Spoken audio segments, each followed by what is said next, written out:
Action.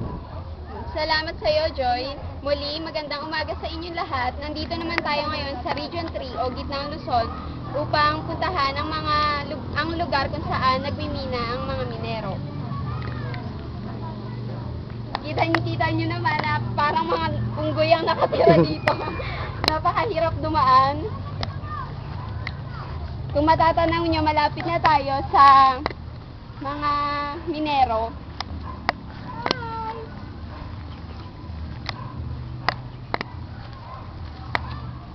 Manong, pwede po ba kayo ma-interview? Net, ano po yun?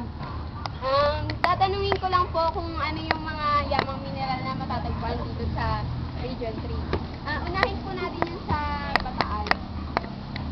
Sa Bataan, ang pangunahing yamang mineral sa Bataan ay ang iron ore at saka ang pyrite cinders. Sa Bulacan naman po, Sa Bulacan naman ay ang copper, andesite, limestone, marble, at quartz. sa Nueva Ecija, Sa Nueva Ecija naman, copper, gold, manganese, marble, at quartz. Pampanga, Sa Pampanga naman, feldspar, silica sand, at limestone. Tarlac, Sa Tarlac naman ay ang manganese, iron, at sa Zambales. Zambales ang namin dito, ang chromite. maraming salamat po. Ano naman po yung kapakinabangan nito sa hanap buhay niyo? Magbibigay ako ng example, halimbawa yung limestone na nakikita sa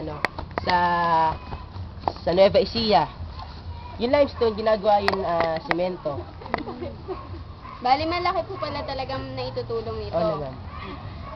Yung pinaka-popular pong yamang mineral na matatagpuan. Yung pinaka-popular na yamang mineral naman, kahit hindi ko nabanggit, yun ang copper. Kasi sa Bataan, kung saan nasa Region 3, dito makikita ang pinakamalaking deposito ng copper. Maraming salamat po sa istorbo. Punta naman po tayo sa Region 4, kung saan ang reporter na naroon ay si Cindy Madrigal. Hi! Cindy, pasok!